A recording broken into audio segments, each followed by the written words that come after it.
오늘 본문에는 우리 어제 살펴본 롯이 손님 두 사람을 집으로 영접하여 드린 이후에 그 집에 머물며 잠자리에 들기 전에 일어난 위기의 상황들이 기록되어져 있습니다.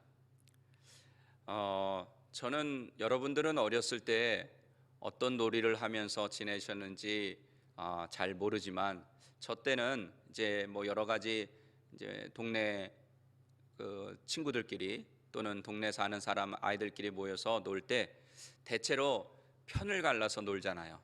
그죠? 편을 갈라서 놀 때 이 편을 가르는 방법이 여러 가지가 있었습니다. 그 중에 하나 기억나는 방법은 이런 거예요. 누가 형이든지 좀 힘이 센 아이든지 좀 이렇게 나서기를 좋아하는 아이든지 다 이렇게 엄지손가락을 하면서 예를 들면 술래잡기 놀이를 한다. 그러면 술래잡기 할 사람 여기 붙어라.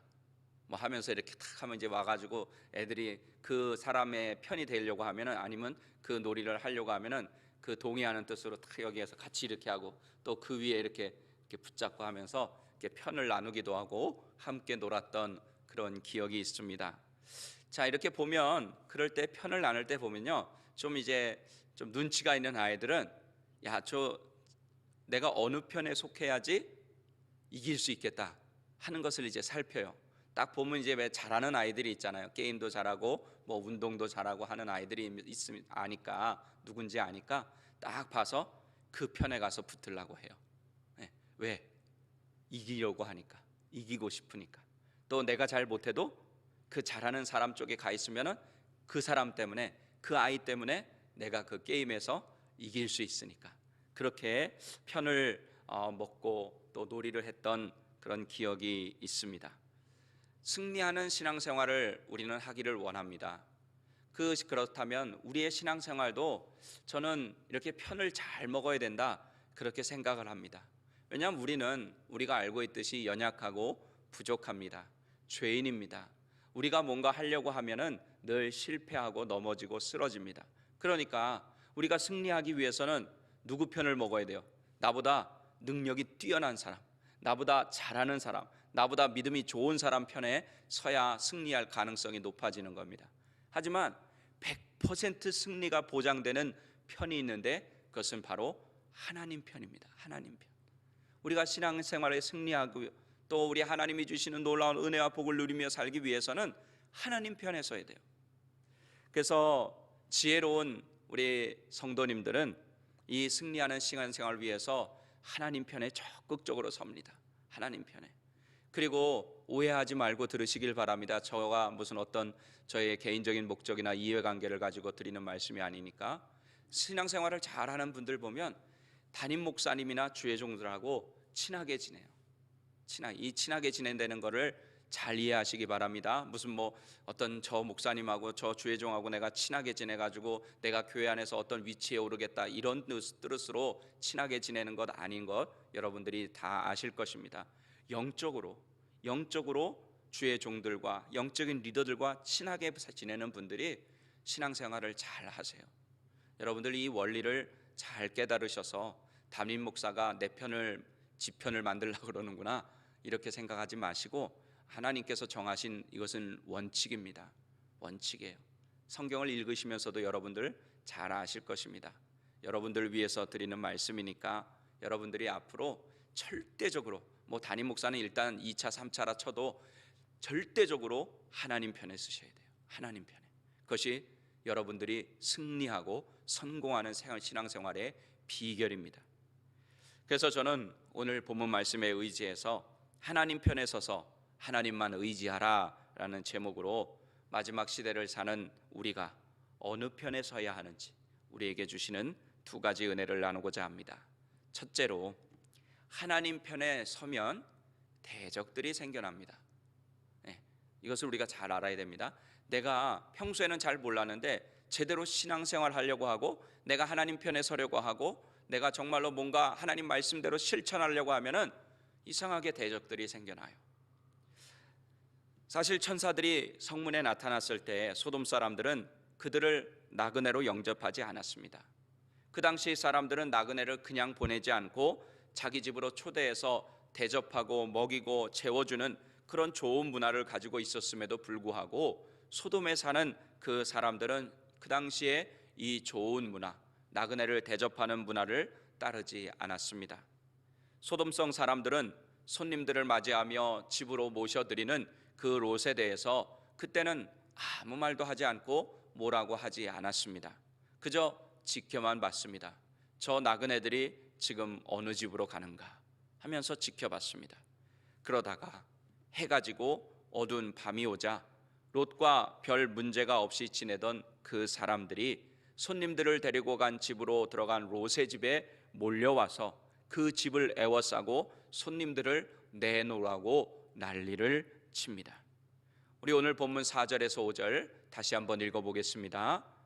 그들이 눕기 전에 그 성사람 곧 소돔 백성들이 노소를 막론하고 원근에서 다 모여 그 집을 에워싸고 롯을 부르고 그에게 이르되 오늘 밤에 내게 온 사람들이 어디 있느냐 이끌어내라 우리가 그들을 상관하리라.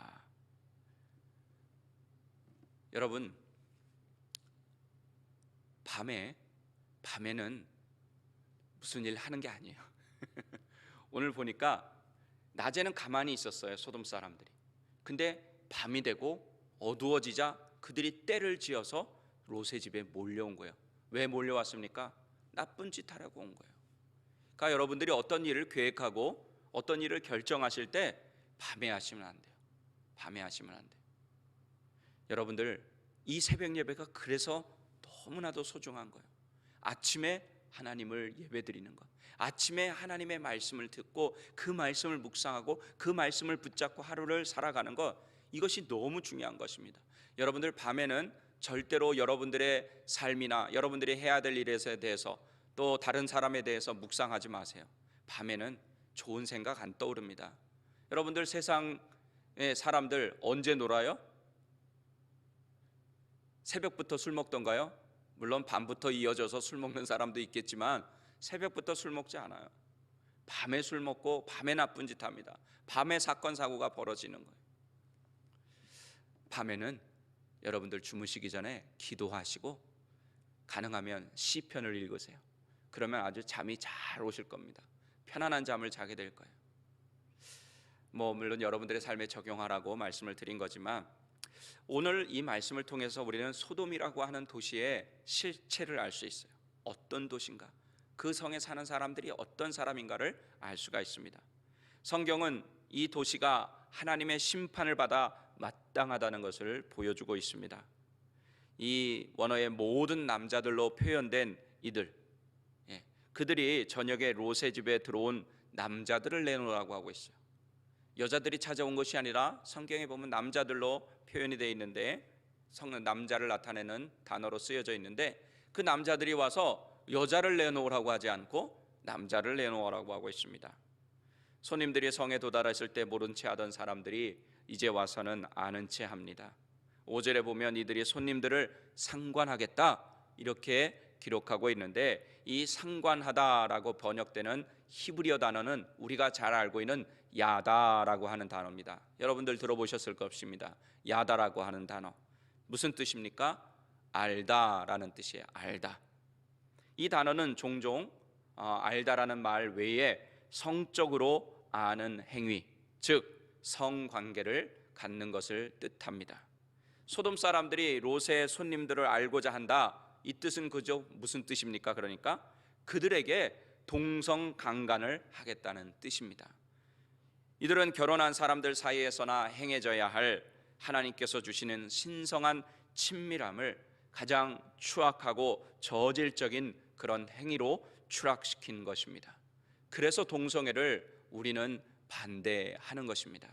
하나님의 말씀에 분명하게 죄라고 했기 때문에, 악한 것이라고 했기 때문에 이 땅에서 동성애를 옹호하는 그런 법이 지어지는 것을, 만들어지는 것을 반대하는 것입니다.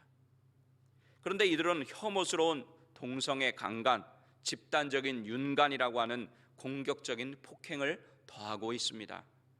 이 도시의 부패가 극에 달했다는 것을 보여주는 장면입니다. 롯은 소돔 사람들의 이러한 부패한 성향을 잘 알고 있었기 때문에 문 밖으로 나가서 그들에게 말합니다. 오늘 본문 6절과 7절 다시 한번 읽어보겠습니다.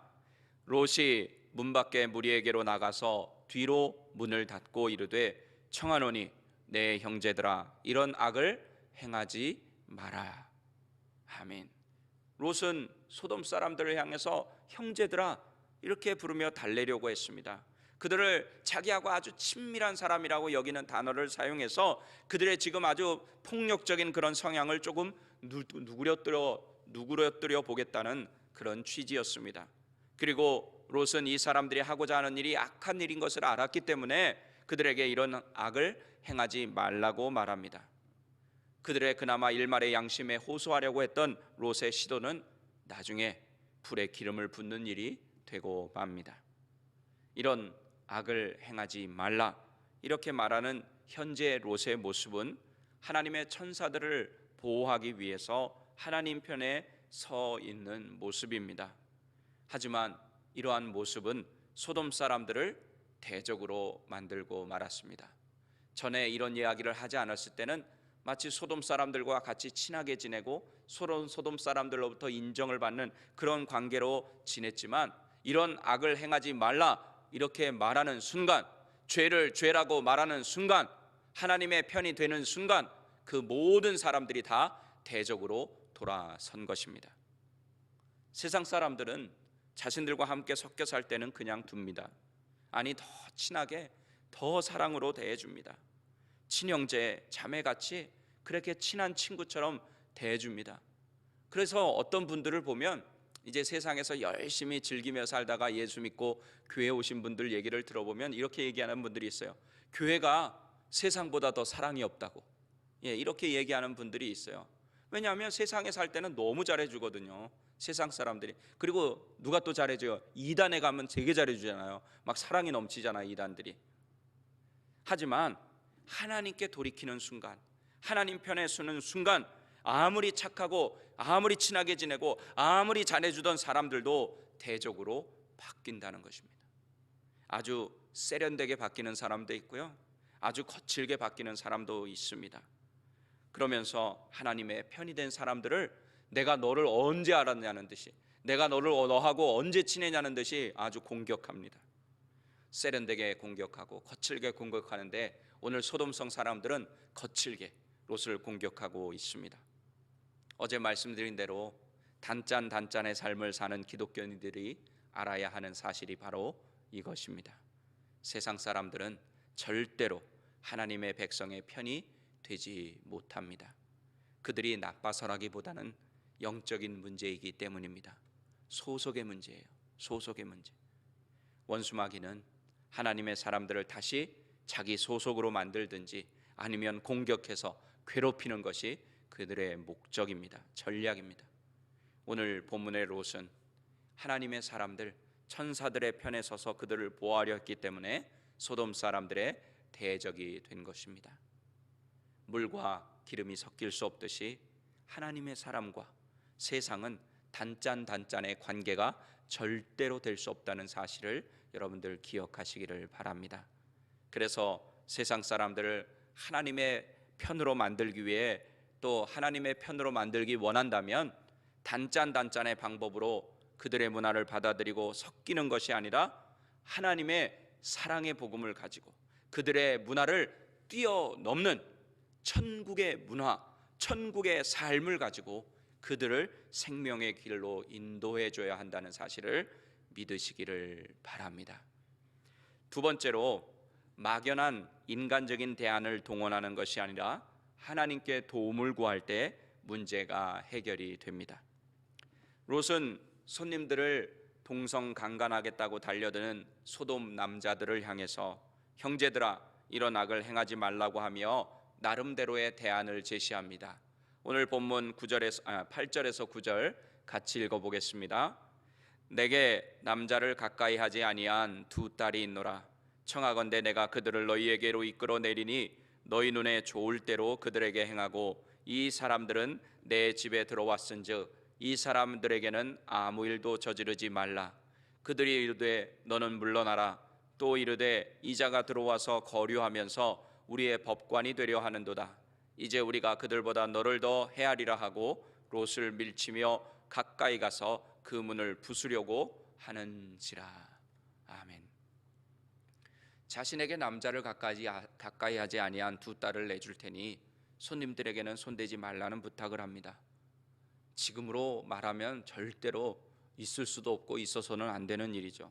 하지만 이제 고대 사회다 보니까 그 당시의 풍습에 의하면 일단 집에 맞이한 손님은 주인이 자신의 생명을 다해서라도 안전하게 보호해야 하는 그런 풍습이 있었습니다. 그래서 롯은 사명을 다해서 손님들을 보호하려고 했던 것으로 보입니다. 여기까지는 롯의 마음이 이해가 되고 별 문제가 없어 보입니다. 그러나 그가 제시한 대안이 문제였습니다. 딸을 내주는 대안은 그 당시 사회적인 문화를 감안한다 하더라도 바람직한 대안으로 생각하기는 어렵습니다. 롯은 소돔의 남자들이 몰려온 목적을 분명히 알고 있었습니다. 성적인 욕구를 해결하기 위해서 왔다고 하는 것을 알고 있었습니다. 그래서 일단 소돔 사람들을 진정시켜 보자는 막연한 기대감으로 그렇게 했을 거라는 생각이 듭니다. 그러나 말 그대로 막연한 잘못된 해결책이었음을 금방 알 수 있습니다. 소돔 사람들이 롯의 말을 듣기는커녕 오히려 롯을 욕하며 롯을 더 해하려고 롯을 밀치고 문을 부수려고 하는 것이 그 더 심각하고 긴박한 그런 상황이 되고 말았습니다. 롯은 나름대로 자신이 이 도시에서 유지라고 생각했습니다. 어느 정도 영향력을 미친다고 생각했습니다. 그래서 성문 앞에 앉아 있을 정도였습니다. 그리고 자신의 생각에도 내 삼촌이 이 소돔 사람들 그돌라오멜 왕의 연합군에게 포로로 붙잡혀 갔을 때 우리 삼촌이 구해줬으니까 나를 친하게 대해줄 것이다. 나를 그래도 뭔가 어느 정도 위치로 생각해 줄 것이다. 이렇게 생각을 했을 것입니다. 하지만 이 사람들은 그런 것들 전혀 개의치 않았습니다. 마치 요셉의 공로를 잊어버린 애굽의 왕이 일어나서 이스라엘 사람들을 노예로 부리고 그들을 박해하고 탄압했던 것처럼 말입니다. 이런 롯의 노력에도 불구하고 소돔 사람들은 그를 나그네 취급합니다. 거류민으로 취급합니다. 하나님의 사람이 세상과 어떤 관계를 가져야 하는가 우리에게 분명하게 보여주는 말씀입니다. 결국 어떻게 됩니까? 이 위기의 순간을 해결하시는 분은 롯이 아니라 하나님이셨습니다. 하나님은 천사의 손길을 통해 문을 열고 롯을 심판의 자리에서 구원의 자리로 잡아 이끄셨습니다. 죽음의 자리에서 생명의 자리로 이끄셨던 것입니다. 그리고는 그 밖에 있는 모든 소돔성의 남자들, 노소를 막론한 어린아이든지 나이든 사람이든지를 막론하고 다 눈을 멀게 하셨어요. 오늘 본문 10절과 11절 같이 읽어보겠습니다. 그 사람들이 손을 내밀어 롯을 집으로 끌어들이고 문을 닫고 문 밖의 무리를 대소를 막론하고 그 눈을 어둡게 하니 그들이 문을 찾느라고 헤매었더라. 아멘.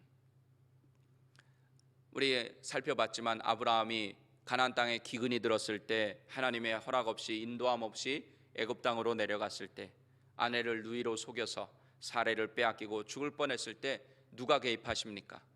하나님이 개입하셔서 하나님이 직접 해결해 주시잖아요. 그리고 아까도 말씀드린 대로 롯이 그돌라오멜의 연합군의 포로가 되어 잡혀갔을 때도 하나님은 아브라함과 그 집에서 길려온 318명의 사람들을 데리고 가서 연합군을 무찌르도록 기적의 역사를 일으켜 주셨습니다. 지금도 하나님은 천사들을 직접 동원해서 개입하셔서 롯을 살려주고 계신 것을 볼 수 있습니다. 롯은 하나님의 편에 속하기는 했지만 하나님을 100% 온전히 의지하지는 못했습니다. 위급한 상황에서 자신이 체험한 애굽에서의 하나님, 또 포로에서 구해주신 그 하나님의 능력이 생각나지 않았고 그저 자기 자신의 인간적인 방법만이 떠올랐을 뿐입니다. 그래서 그의 방법을 동원했지만 그마저도 선한 방법은 아니었습니다. 이때 롯은 아브라함처럼 그 아브라함을 구해주셨던 그 하나님을 생각해 냈어야 합니다. 그 삼촌 아브라함과 애굽에 내려갔을 때 하나님이 자신을 어떻게 구해주셨는가 하는 것을 생각해 냈어야 합니다. 연합군의 포로로 잡혀갔을 때 하나님이 어떤 기적과 같은 역사로 자신의 생명을 구원해 주셨는지를 생각해내서 그때 하나님께 도움을 구했어야 합니다. 하지만 롯은 그 단계까지 나가지 못했어요. 하나님을 온전히 의지하지 못한 것입니다. 우리는 결론을 알기 때문에 롯의 단짠단짠하는 믿음이 결국은 다 그렇게 되는 거지 이렇게 무시할 수 있지만, 저는 이 롯의 모습이 지금 이 시대를 살아가는 많은 그리스도인들의 모습이 아닐까 합니다. 단짠단짠 세상을 즐기며 그렇게 살아가다가 또 교회 와서는 다 성경책을 옆구리에 끼고 할렐루야 이렇게 좀 뭔가 가래 낀 소리 같이 이렇게 하면서 거룩한 목소리를 내는 것처럼 이렇게 말하는 그런 모습 말입니다. 이게 그냥 단적인 얘기니까 할렐루야 하는 사람들이 다 잘못됐다는 것 아닙니다. 여러분들 오해하지 마시기 바랍니다. 입술로는 하나님을 믿는다고 하나님을 의지한다고 하면서 결국에 사는 것을 보면 자기 자신을 믿고 자기 자신 마음대로 하는 삶을 사는 그런 그리스도인의 모습을 말씀드리는 것입니다.